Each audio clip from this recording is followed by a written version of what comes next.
আজি আমাৰ বহুত কাম কৰিবলগীয়া আছে। গাঁৱৰ বহুত ৰাস্তা আছে আৰু বহুত দুখীয়া মানুহে কিছুমান আঁচনি অন্তৰ্ভুক্ত হোৱা নাই, অলপ বৈষম্য হৈছে। সকলোকে বিজেপি চৰকাৰে বহুত ধৰণৰ আঁচনি উলিয়াইছে। অৰুণোদয় আঁচনি, কৃষকৰ আঁচনি, বিধৱা আঁচনি, নানা ধৰণৰ মই ইমানবিলাক নাজানো। এই ক্ষেত্ৰত ৰাইজে কিমানখিনি সুবিধা লাভ কৰিছে বা থাকি গৈছে নেকি? এইবিলাক আঁচনি অন্তৰ্ভুক্ত পোৱা নাই নেকি? হোৱা নাই নেকি? ৰাইজৰ কাম কৰিছে। আমাৰ অসম গণ পৰিষদ দলৰ যিসকল কৰ্মী বা অসম গণ পৰিষদ দলৰ যিসকল সদস্য, তেওঁলোকৰ কাৰণে অলপ অসুবিধা আছে, যিয়ে বাদ পৰি গৈছে। আমি বাদ পৰিছে আঁচনি বাদ পৰি আছে। নামত যিবিলাক মাটি উচ্ছেদ হৈ আছে, বহুত লোকে কয় যে বাংলাদেশীৰ নামত উচ্ছেদ হোৱা নাই, কিন্তু কি হৈছে কিছুমান আমাৰ অসমত আগতে বসবাস কৰা লোকৰ কিছু অনিষ্ট হৈছে। এই ক্ষেত্ৰত বিজেপি চৰকাৰে এই বাংলাদেশী খেলুৱাৰ ওপৰত মানে কাৰ্যটো কৰিব পাৰিছেনে? মানে কৰিব পৰা নাই নে সফল হৈছেনে নাই হোৱা বাৰু? এইটো সফল হোৱা নাই। বহুত বছৰ কংগ্ৰেছে শাসন কৰিলে আৰু তেওঁলোকে গুৰুত্ব নিদিলে। অকল ভোট কৰি ৰাখিবৰ কাৰণে অন্যান্য সমস্যাবোৰ সমাধান কৰিবলৈ কেতিয়াও চেষ্টা নকৰিলে। অসম সদায় পিছ পৰি থাকক বুলি তেনেকুৱা ৰাস্তা পদূলি অখিল ডাঙৰীয়াই মানে কি কৈছিলে, মানে তেওঁৰ মনৰ কথাখিনি প্ৰকাশ কৰিছিলে। তেওঁ কৈছিলে যে এনেকুৱা এখন চৰকাৰ হ'লে ভাল হয় বুলি কৈছিলে। মানে তেওঁ কি কৈছিলে, আজি এসপ্তাহমানৰ আগত এটা চেনেলৰ যোগে প্ৰচাৰ কৰিছিলে যে গাঁৱৰ মানে মই কোৱা হ'লে কৈছে মানে গাঁৱলীয়া মানুহৰ কাৰণে এতিয়া গাঁৱৰ মানুহবিলাকে এবাৰেই খেতি কৰে, মই দুবাৰ তিনিবাৰমান খেতি কৰাহেঁতেন জলসিঞ্চনৰ ব্যৱস্থা কৰিম ধৰক। বাংলাদেশীক লৈ মই ভোটত জিকি আহিম আৰু অসমখন ৰখাটোলৈ যাবলৈ চেষ্টা কৰোঁ। মানুহক অসম কিন্তু তেখেতে লক্ষ্য কৰিছোঁ, আজি যিখিনি অকল বাংলাদেশী আছে তেখেতক আজি অসমৰ ৰাইজে আজি মাহমৰা সমষ্টিত এটা দলে জাগৰণ সৃষ্টি কৰিছে, আচলতে আলোড়ন সৃষ্টি কৰিছে বুলি ক'ব লাগিব। তেওঁলোকে গাঁৱে গাঁৱে গৈ আৰু ঘৰে ঘৰে গৈ তেওঁলোকে মানে প্ৰচাৰ চলাই আছে। তেওঁলোকৰ লগত মই কথা কিছু পাতিব বিচাৰিম। আহক আমি ভিডিঅ'ৰ যোগেদি উপভোগ কৰোঁ। বহুত দিনৰ পৰা আপোনালোকক চাই আছোঁ, মাহমৰা সমষ্টিত আপোনালোকে ইমান জোৰ জাৰ চলাই আছে AGP যি মানে ইলেকশ্যন খেলিবৰ কাৰণে। বহুত দিনৰ পৰা চাই আছোঁ আপোনালোকে এটা বিশাল আয়োজন সৃষ্টি কৰিছে, মানে তোলপাৰ লগাইছে বুলি ক'ব লাগিব। এই ক্ষেত্ৰত মানে আপোনালোকৰ পৰা জানিব বিচাৰিম, কেইটা সমষ্টিত আপোনালোকে এতিয়া ইলেকশ্যন খেলিবলৈ লৈছে? আমি সদ্যহতে গোটেই অসমৰ কথাটো ক'ব যোৱা নাই, কিন্তু আমি মাহমৰা সমষ্টিৰ যি আমাৰ পুনৰ উদ্ধাৰ কৰাৰ চেষ্টাত আমি অসম গণ পৰিষদ দলে মাহমৰা সমষ্টি সমিতিৰ উদ্যোগত 17খন পঞ্চায়তত অসম গণ পৰিষদ দলৰ ঘৰে ঘৰে যোৱা এটা কাৰ্যসূচী আমি হাতত লৈছোঁ। ইতিমধ্যে আমি 7-8খন পঞ্চায়তত আমি আমাৰ কেন্দ্ৰীয় সমিতিৰ নেতা মহেন্দ্ৰ ফুকন, সমষ্টি সমিতিৰ সভাপতি দুৰ্গানাথ ফুকনকে প্ৰমুখ কৰি আমি সদল বলে এটা দলে প্ৰত্যেক দিনে আমি মাহমৰা সমষ্টিত সাংগঠনিক শক্তি বৃদ্ধি কৰিবলৈ চলাই আছোঁ আৰু এই প্ৰয়াস আমি 26ৰ প্ৰাক মুহূৰ্তলৈকে আমি চলাম। আৰু মাহমৰা সমষ্টি এবাৰ আমি অসম গণ পৰিষদৰ 60 চনত মানে এজন প্ৰাৰ্থী খেলাবৰ কাৰণে আমি আগবাঢ়িছোঁ। আৰু আপোনালোকে এতিয়া ৰাইজৰ সৈতে কেনেধৰণৰ কামবিলাক কৰিম বুলি ভাবি আছে? আমি যিখিনি কাম থাকি গৈছে আমি সেইখিনি কাম কৰিম। আৰু 2 নম্বৰ কথা, যি আমাৰ বহুত কাম কৰিবলগীয়া আছে। গাঁৱৰ বহুত ৰাস্তা আছে আৰু বহুত দুখীয়া মানুহে কিছুমান আঁচনি অন্তৰ্ভুক্ত হোৱা নাই, অলপ বৈষম্য হৈছে। সকলোকে সাঙুৰি আমি আগবাঢ়ি যোৱা এটা লক্ষ্য দিছোঁ। আপুনি কিটো হেৰি লৈ আছে, মানে দায়িত্ব লৈ আছে? মই মাহমৰা সমষ্টিৰ যুটীয়া সম্পাদক হিচাপে আছোঁ। মোৰ নাম ভৱানী গগৈ। আৰু এখেতৰ মোৰ নাম মহেন্দ্ৰ ফুকন, দায়িত্বত আছে অসম গণ পৰিষদ দলৰ আপোনাৰ কেন্দ্ৰীয় সমিতিৰ সম্পাদক। আৰু এই বিজেপি চৰকাৰখন মানে নহাৰ আগত মানে বহুত লোকে কি হয়, ভোটৰ কাৰণে মানে পৰিৱৰ্তন হওক বুলি মানে দলে বলে মানে ভোট দিব লাগে। বিজেপি চৰকাৰখনৰ এতিয়া আপোনালোকে কি পৰিৱৰ্তন দেখিলে? সেই পৰিৱৰ্তনত ৰাইজে কিবা সুবিধা হৈছেনে? অসম গণ পৰিষদ দল আৰু ভাৰতীয় জনতা পাৰ্টি আমি এলায়েন্সত আছোঁ আৰু এই এলায়েন্সত থকা সময়ত হয় আগতকৈ বহুত পৰিৱৰ্তন হ'ল যদিও আমাৰ অসম গণ পৰিষদ দলৰ ফালৰ পৰা কিছুমান যিখিনি আমি ধৰি লওক ডিমাণ্ড দিওঁ, আমি এলায়েন্সত থাকি যিখিনি ডিমাণ্ড দিওঁ তাত কিছুমান আমাৰ খুটি নাটি ৰখি গৈছে, যাৰ কাৰণে আমি এলায়েন্স হৈও আমি বঞ্চিত হ'বলগীয়া হৈছে। তাৰ কাৰণে আমাৰ এটা ক্ষোভ আছে, পিছত থাকিবই, গতিকে থাকিবই। সেই গতিকে আমাৰ উদ্দেশ্য হ'ল যে অসম গণ পৰিষদ দলে ইয়াত দুবাৰ শাসন কৰিছে। আমাৰ চন্দ্ৰানন্দ ডাঙৰীয়া আৰু ত্ৰিলোক কুমাৰ কোঁৱৰ ডাঙৰীয়া, তেখেতসকলে 2টা টাৰ্ম আমাৰ ইয়াত শাসন কৰি গৈছিল বা অসম আমাৰ চৰকাৰ গঠন কৰিছে। আৰু 2টা টাৰ্ম আমি বিজেপিত বিজেপিক দিয়া হৈছে আমাৰ যিখিনি এইবাৰ আমাৰ অসম গণ পৰিষদৰ গ্ৰাছ লেভেলৰ পৰা এটা দাবী আছে সেই গ্ৰাছ লেভেলৰ যিটো দাবী তাত আমি আমাৰ কেন্দ্ৰীয় নেতা হওক বা আমাৰ সমষ্টি সমিতি হওক জিলা সমিতি বিষয়বোৰে শিকাইছে যে আমাৰ 2026 চনত অসম গণ পৰিষদ দলৰ হৈ এজন প্ৰাৰ্থী থিয় কৰাব লাগে আৰু সেইটো উদ্দেশ্যে আমি ঘৰে ঘৰে এটা দুৱাৰ কাৰ্যসূচী ল'ব লাগে আমাৰ গ্ৰাছ লেভেলৰ পৰা এটা প্ৰস্তাৱ আমাৰ সমষ্টি সমিতিক দিছে জিলা সমিতিক দিছে আৰু কেন্দ্ৰীয় সমিতিক অৱগত কৰিছে আৰু এই প্ৰস্তাৱটো আমি কেন্দ্ৰীয় সমিতিক আমি অৱগত কৰিছোঁ লিখিত আকাৰে জমা পাইছোঁ আমি প্ৰায় 17খন আঞ্চলিক 9খন আঞ্চলিকত প্ৰায় মানুহৰ প্ৰতিটো ৱাৰ্ডত ঘৰ ঘৰ কাৰ্যসূচী লৈছোঁ আৰু ঘৰ ঘৰৰ কাৰ্যসূচীত অংশগ্ৰহণ কৰাৰ কাৰণে আমাৰ 85 যিখিনি কেডাৰ আছে সেইখিনি যথেষ্ট হৈছে আৰু নতুন যিখিনি কেডাৰ আছে খুব আনন্দিত হৈছে খুব ভাল পাইছে যাতে 2026 চনৰ অসম গণ পৰিষদৰ দলৰ এজন প্ৰাৰ্থী এলাইন্সটো থিয় কৰাব লাগে আৰু সেইটো আমাৰ প্ৰথম গ্ৰাছ লেভেলৰ দাবী আৰু সেই দাবী আমি মানি পিনি আমি অসম গণ পৰিষদে আমি যিখিনি আমি কৰ্মকৰ্তা আছোঁ বিষয়ববী আছোঁ প্ৰতি ঘৰে গৈছোঁ আৰু প্ৰতি ঘৰতে আমি পদাপন্ন কৰিছোঁ আমাক বেলেগ ধৰণে এটা সমৰ্থন জনাইছে আৰু ভাৰতীয় জনতা পাৰ্টীয়ে যিসকল বিসম্বাদত আছে বা যিখিনি প্ৰাপ্যৰ পৰা আদায় যিখিনি পোৱা নাই বা যিখিনি পুৰণি কৰ্মীৰ পৰা কিছুমান হেৰিৰ পৰা বঞ্চিত হৈছে তেখেতসকলক আমাৰ বেলেগ ধৰণে উৎসাহ দিছে সেইটো কাৰণে আমি নিশ্চয় খুব ভাল লাগিছে আনন্দিত হৈছোঁ যাতে আমি শৃংখলাবদ্ধ এটা দল অসম গণ পৰিষদ এটা শৃংখলাবদ্ধ এটা দল আমি শৃংখলাবদ্ধভাৱে আগবাঢ়ি 2026 চনত যাতে অসম গণ পৰিষদৰ দলৰ প্ৰাৰ্থী থিয় কৰোঁ আৰু আমাৰ অসম গণ পৰিষদ দলৰ সা সন্মান যাতে অক্ষুণ্ণ ৰাখিব পাৰোঁ মাহ সমষ্টিত তাই আমি কামনা কৰি ঘৰে ঘৰে পদাপন্ন কৰিছোঁ আপোনালোকৰ কাৰ্য সফল হওক তাৰে মই মোৰ ফালৰ পৰা কামনা কৰিলোঁ আপোনাৰ পইচাটো দিব নমস্কাৰ মোৰ নাম শ্ৰী দুৰ্গা ফুকন মই মহানগৰ সমষ্টি সমিতি সভাপতি দায়িত্ব আছোঁ সদ্যহতে আমাৰ কাৰ্যসূচী ঘৰে ঘৰে অৱগত সেই কাৰ্যসূচীবোৰ আমি আগবঢ়াই নিবলৈ চেষ্টা কৰি আছোঁ ইতিমধ্যে আমি সফল হৈছোঁ বুলি ভাবিছোঁ সফল হৈছোঁ সেইকাৰণে সফল হৈছোঁ আমাৰ তৃণমূল পৰ্যায়লৈ আমি যেতিয়া ঘৰে ঘৰে সোমাইছোঁ ঘৰে ঘৰে সোমাওঁতে প্ৰতি ঘৰ মানুহৰ পৰা সহায় পাইছোঁ আৰু প্ৰতি ঘৰ মানুহৰ যিটো অঞ্চললৈকে গৈছোঁ সেইটো অঞ্চলৰ পৰা আমালোকৰ মানুহ সদললৈ ওলাই গৈছে আৰু এতিয়া এনেকুৱা লাগিছে যেন আমাৰ পুনৰ অসম গণ পৰিষদ দলৰ চৰকাৰ হ'ব বুলি মই একেবাৰে থিৰাঙি কৰিছোঁ যিহেতু সেইকাৰণে ভাবিছোঁ যদিও আমাৰ অসম গণ পৰিষদ দল ভাৰতীয় জনতা পাৰ্টীৰ লগত সহযোগিতাত আছে নিজৰ উপস্থিত আছে কিন্তু আমি আশা ৰাখিছোঁ আমি মহানগৰ সমষ্টিত 2026 আমি মিত্ৰ দলৰ হৈ আমি অসম গণ পৰিষদ দলৰ প্ৰাৰ্থী আৰু প্ৰত্যেক পাৰিম বুলি আশা ৰাখিছোঁ তেখেতসকলে আমাৰ এই প্ৰস্তাৱটো আমি কেন্দ্ৰীয় সমিতিলৈ প্ৰেৰণ কৰিম আমাৰ যোৱা জুলাই 20 তাৰিখৰ পৰা আমি এই কাৰ্যসূচী লৈছোঁ আৰু জুলাই 20 তাৰিখৰ পৰা আজি আগষ্টৰ হ'লগৈ আজি 18 তাৰিখ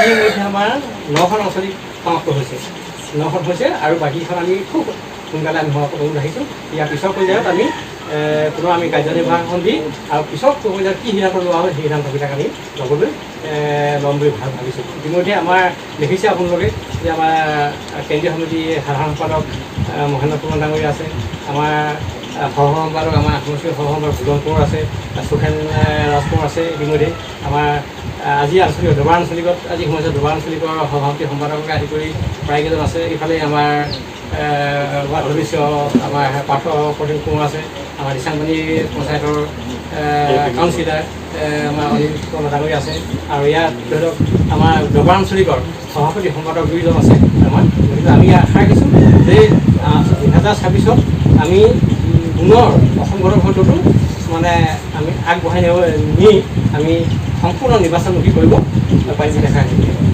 মই আপোনাক এটা কথা বুলি কৈছোঁ যে বিজেপি চৰকাৰে বহুত ধৰণৰ আঁচনি উলিয়াইছে অৰুণোদয় আঁচনি কৃষকৰ আঁচনি বিধৱা আঁচনি নানা ধৰণৰ মানে মই ইমানবিলাক নাজানো এই ক্ষেত্ৰত ৰাইজে কিমানখিনি সুবিধা লাভ কৰিছে বা থাকি গৈছে নেকি এইবিলাক আঁচনি অন্তৰ্ভুক্ত পোৱা নাই নেকি কি ক'ব আপুনি এই বিষয়ে বৰ গুৰুত্বপূৰ্ণ এটা বিষয়ে প্ৰশ্ন কৰিছে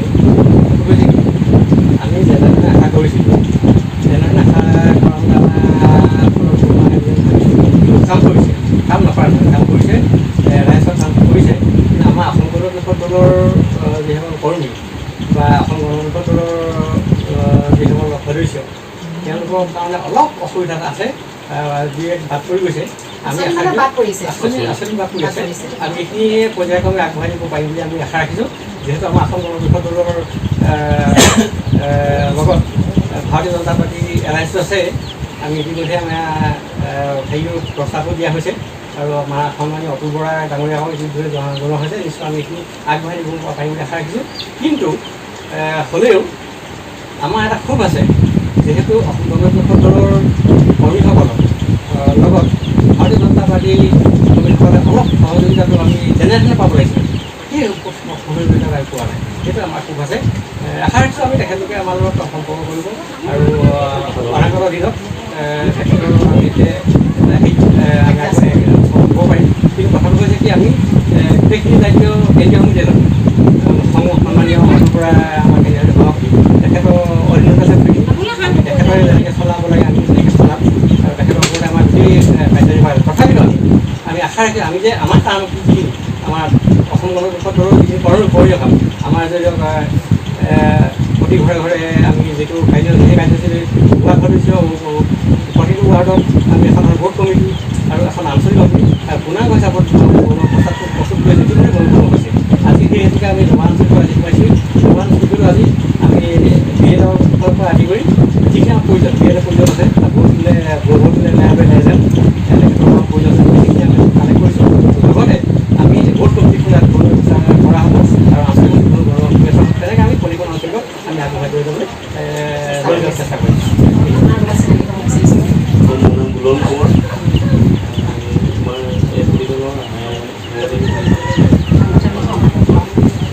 মই আপোনাক এটা প্ৰশ্ন সুধিব বিচাৰিছোঁ।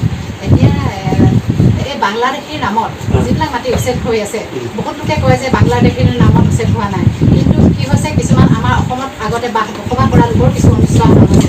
এই ক্ষেত্ৰত বিজেপি চৰকাৰে বাংলাদেশী খেদুৱাৰ ওপৰত মানে কাৰ্যটো কৰিব পাৰিছেনে, মানে কৰিব পৰা নাই নে সফল হৈছেনে নাই হোৱা বাৰু? এইটো সফল হোৱা নাই। সফল হোৱা নাই কাৰণ এইখিনি মানুহ ইয়াৰ পৰা খেদাইছে, আমাৰ নামনিৰ পৰা খেদাইছে, উজনি লাগিছে, উজনিৰ পৰা খেদাইছে, মানুহ নামনি হৈ গৈছে। কিন্তু এনেকুৱা এটা সিদ্ধান্ত লোৱাহেঁতেন ভাল আছিল, যিটো সিদ্ধান্তই এই মানুহখিনি কোনো পঠিয়াব পৰা ব্যৱস্থা নাই। গতিকেলৈ তেওঁলোকৰ যিটো নাগৰিকত্ব সেইটো প্ৰদান কৰিব লাগে। তেওঁলোকে অন্যান্য চৰকাৰৰ পৰা যিটো আমাৰ যেনেকৈ সুবিধা পায়, আমাৰ ঘৰ দুৱাৰৰ পৰা চাউল তাউলকে এনেকৈ সেই সুবিধাখিনি পৰা বঞ্চিত কৰিব লাগে। তেওঁলোকক ভোটাৰ অধিকাৰটো সম্পূৰ্ণ কৰ্তন কৰিব লাগে। এইখিনি ব্যৱস্থা কৰিলে তেওঁলোকে নিশ্চয় নিজে ইয়াৰ পৰা আঁতৰি যাব। তেওঁলোক এইখিনি সমস্যা নহৈ চৰকাৰখনে কিন্তু এইটো যিটো ইয়াৰ পৰা যে কিবা এটা পাব বা এইটোৰ পৰা কিবা এটা হেৰি হ'ব, এই কথাটো মই প্ৰতিয়ন্ত কৰোঁ। তেনেধৰণে আগবাঢ়িলে এইখিনি কাৰ্য সমাধান। এইটো আপোনাৰ এটা এখন বিল পাছ কৰিব লাগিব সংসদত, আমাৰ বিধানসভাত বা আপোনাৰ লোকসভাতো বস্তুটো যাবলগীয়া হ'ব পাৰে। কিন্তু এই বস্তুটো যেতিয়া পাছ কৰিব, যেতিয়া আমাৰ এখন তেওঁলোকৰ যিটো নাগৰিকত্ব অধিকাৰটো সম্পূৰ্ণ কৰিব, যেনেকৈ তেওঁলোকে ভোট দিবলৈ নাপাব এজন, আৰু এজন ভোট দিব নাপালে সেইজন আমাৰ নাগৰিক নহ'ব। সেইজন নাগৰিক নোহোৱাৰ লগে লগে তেওঁলোকে আমাৰ পৰা যিখিনি চৰকাৰী সুবিধা বা বঞ্চিত হ'ব।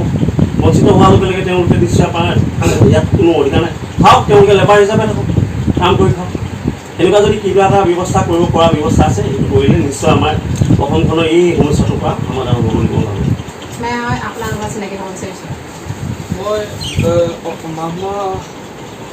অসম যুৱ পৰিষদৰ গুৱাহাটী মানে এতিয়া নৱনিৰ্বাচিত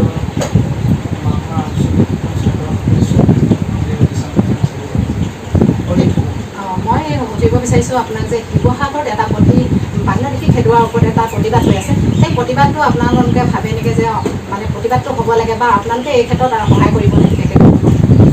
মই এইটো বাংলাদেশী হওক বা অন্য আমাৰ ইয়াত মানে আমাৰ অসমৰ গোটেই জনসাধাৰণটো খেলি মেলি হৈ আছে আৰু ইয়াৰ মূলতে দায়ী হৈছে কংগ্ৰেছ চৰকাৰে আমাৰ অসমখন বহুত বছৰ শাসন কৰিলে। তেওঁলোকে ভোট বেংকৰ খাতিৰত মানে বাংলাদেশৰ পৰা আহিবলৈ সুবিধা কৰি দিলে বা অন্যান্য সা সুবিধা দি স্থাপন কৰিলে নিজৰ কেৱল ভোট বেংকৰ বাবে। এই অসমৰ মানে গোটেই অসমখন মানে পিছলৈ পেলাই পিছ পৰি যোৱা এটা মূল কাৰণ হৈছে আমাৰ বহুত বছৰ কংগ্ৰেছে শাসন কৰিলে আৰু তেওঁলোকে অসমখনক যদি কোনো গুৰুত্ব নিদিলে।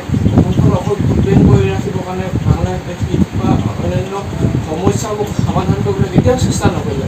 অসম সদায় পিছ পৰি থাকক বুলি তেনেকুৱা কৰিলে, ৰাস্তা পদূলি বিভিন্ন অনুষ্ঠান প্ৰতিষ্ঠান নিদিলে, বহুত কমকৈ দিয়ে। আৰু এই তাৰ কাৰণেতো আমাৰ এইটো অসম আন্দোলন হৈছিল।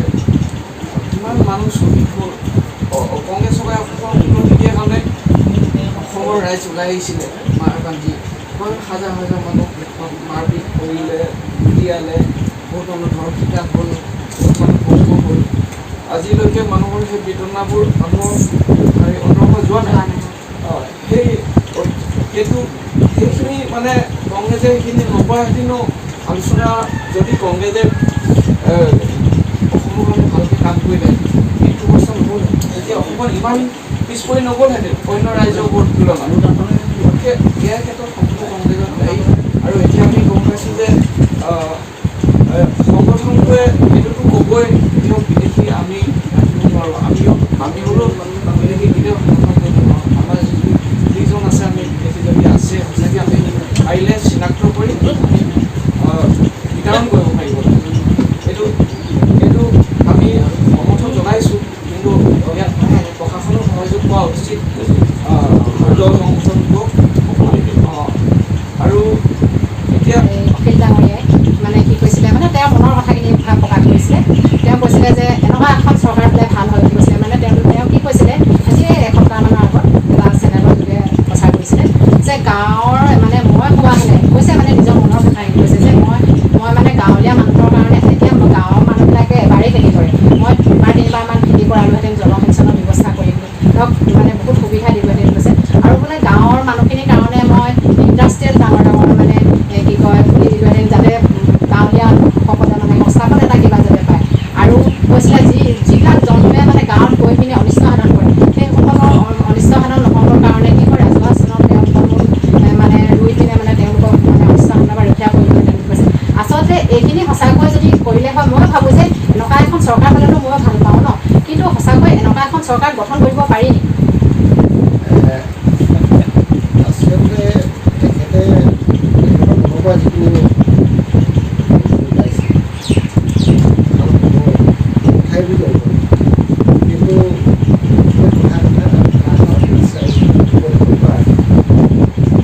আমি এটা জাতীয় সংগঠন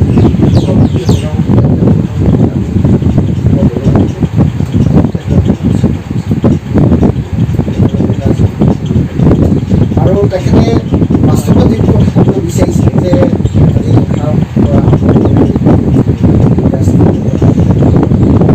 ভাল কথা ভালেই কথা, কিন্তু এইখিনি কৰিবলৈ যাওঁ তেখেতৰ নেটৱৰ্কখন চাব লাগিব। মই অবৈধ এইখিনি বাংলাদেশীক লৈ মই ভোটত জিকি আহিম আৰু অসমখন ৰখাটোলৈ যাবলৈ চেষ্টা কৰিম, মানুহক অসম প্ৰকৃততে তেখেতে লক্ষ্য কৰিছোঁ আজি যিখিনি অবৈধ বাংলাদেশী আছে তেখেতৰ শুনা কৰিছে।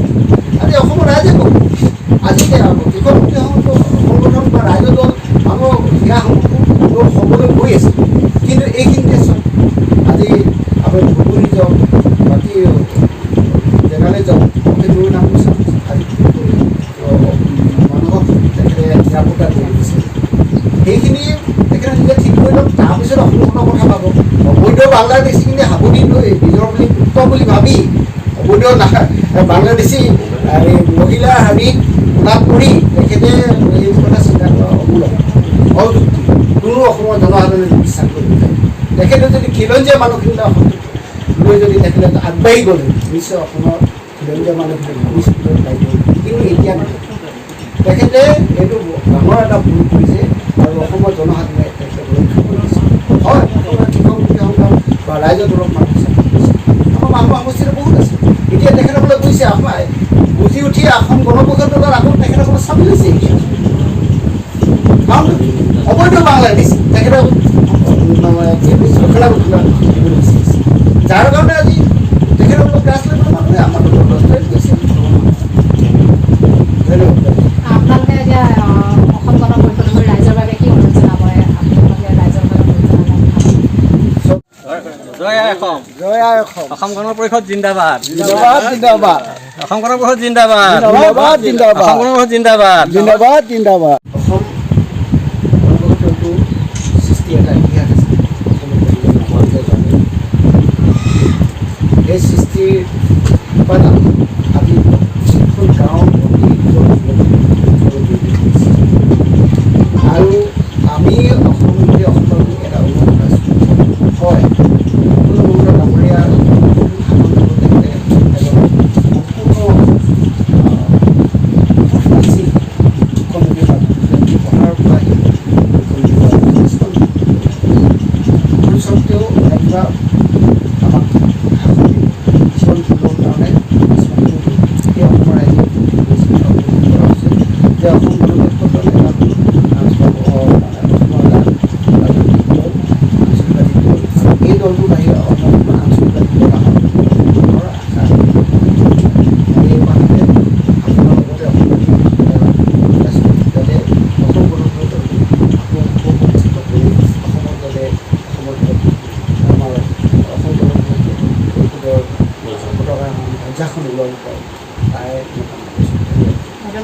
তেওঁলোকক আপোনালোকৰ পৰা বহুতখিনি জানিলোঁ আৰু ৰাইজেও বহুত জানিলে আপোনালোকৰ অশেষ ধন্যবাদ।